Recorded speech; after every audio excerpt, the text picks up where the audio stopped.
सहकारिता क्षेत्र एकमात्र ऐसा क्षेत्र है जिसमें कम से कम पूंजी में बहुत सारे लोग एकत्रित आकर बहुत बड़ा योगदान दे सकते हैं, और गुजरात का अमूल इसका उदाहरण है।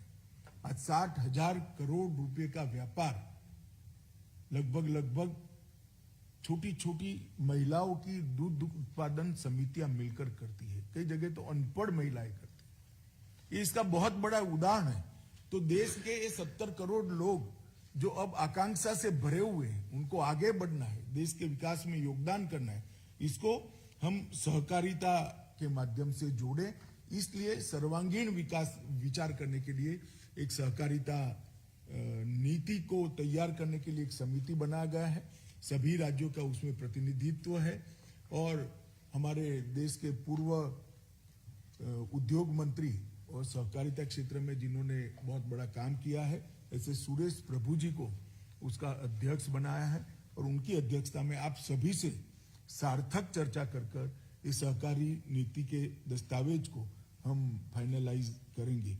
मित्रों, हमारा उद्देश्य होना चाहिए कि मास प्रोडक्शन ये देश के लिए जरूरी है।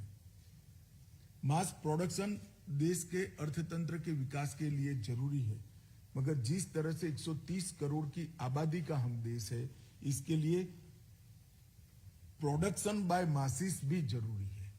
और प्रोडक्शन बाय मासिस का कंसेप्ट सहकारिता के अलावे और कहीं से नहीं आता है। इसके लिए मुझे विश्वास है कि हमारी सहकारिता नीति बहुत आगे इस देश को ले जाएगी। इसका फोकस क्षेत्र हमने तय किया है।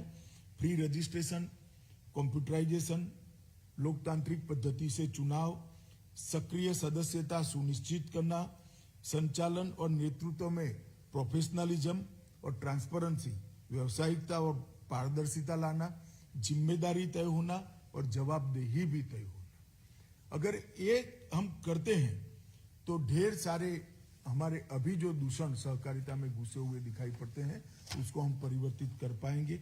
इसके साथ साथ प्रभावी मानव संसाधन नीति, जिसमें पारदर्शिता से भर्तियां हो, बुनियादी ढांचे का सशक्तिकरण, टेक्नोलॉजी का उपयोग और टेक्नोलॉजी के उपयोग के लिए नीति, नियम और दिशा निर्देश तीनों को हम समाहित करना चाहते हैं। युवाओं और महिलाओं की भागीदारी सहकारिता क्षेत्र में विशेष रूप से हो तो सहकारिता को एक लंबा आयुष्य मिलेगा, ऐसा मेरा मानना है। बाहरी व्यापार जगत से भी जुड़ाव करना पड़ेगा और प्रतिस्पर्धा के सभी मानांकों को रीच करना पड़ेगा। अब हम प्रतिस्पर्धा से बच नहीं सकते। कोऑपरेटिव को अब स्पर्धा के साथ टिकने का, स्पर्धा के साथ जीने का एक स्वभाव बनाना पड़ेगा, तभी जाकर कोऑपरेटिव आगे आएगा। इसके साथ साथ कुछ नए आयामों को भी हम तराशना चाहते हैं, जैसे insurance, health, tourism, processing, storage और सर्विसेज। ये ऐसे एरिया है जहां पर कोऑपरेटिव के माध्यम से हम काफी कुछ कर सकते हैं और हम करना भी चाहते हैं। और इसके लिए सबसे पहले हम एक मॉडल पैक्स के लिए एक मॉडल एक्ट, मॉडल उसका संविधान यहां से आप लोगों को भेजेंगे। इस पर आप सबसे चर्चा हो चुकी है, सबके अभिप्राय भी आ चुके हैं। जितने भी स्टेक होल्डर्स थे, इनके साथ चर्चा होने का काम पूरा हो गया है। ये मॉडल बायलॉज आपको भेजेंगे। इससे पैक्स का कंप्लीट रिवाइवल संभव होगा। पैक्स को मल्टीपर्पज बनाना पड़ेगा। गांव में एक पैक्स है तो अब इतने सारे गैस के सिलेंडर वितरण करने के लिए एजेंसी आ रही हैं, क्यों हमारे पैक्स गैस सिलेंडर को वितरण न करें? स्टोरेज के लिए इतनी सारी विपुल संभावनाएं हैं, क्यों भंडारण पैक्स न करें? पीसीओज बन रहे हैं तो पैक्स क्यों पीसीओ के क्षेत्र में न हो? अगर जल वितरण के लिए देश भर में समितियां बन रही है तो पैक्स क्यों जल वितरण का काम न करें? पैक्स क्यों आने वाले दिनों में एफपीओ के रजिस्ट्रेशन से युक्त हो? अगर फार्मर प्रोड्यूस ऑर्गेनाइजेशन जो बने, एफपीओ बने हैं, वो पैक्स तो बने हुए ही है, इसके अंदर एक आयाम अगर उसके बायलॉज के अंदर जोड़ देते हैं तो पैक्स की संपूर्ण स्वामित्व की एक एफपीओ का रजिस्ट्रेशन अलग से कर सकते हैं, जो टैक्सेशन के सारे मामले सेपरेटली डील करेगा। इस प्रकार से ढेर सारे नए आयाम हम इस मॉडल बायलॉज के माध्यम से जोड़ना चाहते हैं। इसके अंदर पारदर्शिता का भी प्रोविजन है, इसके अंदर रिस्पॉन्सिबिलिटी का भी प्रोविजन है और इसके अंदर गतिशीलता का भी प्रोविजन है।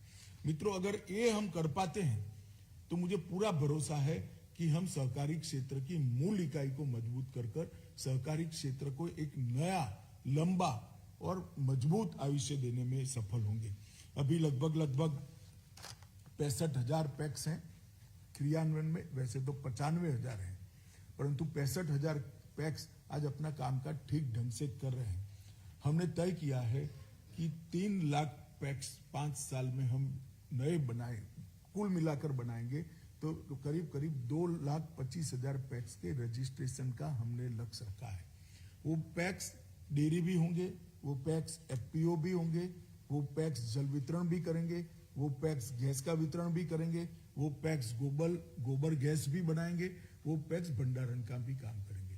तो मॉडल बायलॉज जो आएगा, इसको जल्दी से जल्दी हर स्टेट अपने यहाँ एडॉप्ट करें और पैक्स के बायलॉज में बदलाव कर पैक्स को रिवाइव करने की दिशा में हमने जल्दी जाना पड़ेगा। मेरा आप सबसे अनुरोध है कि इसको आप, परंतु मैं फिर से इस बात पर वजन देना चाहता हूं कि सहकारिता राज्यों का क्षेत्र है। जब तक राज्य की इकाइयां इस बदलाव के लिए अपने आप को तैयार नहीं करती है, ये कभी हो नहीं सकता।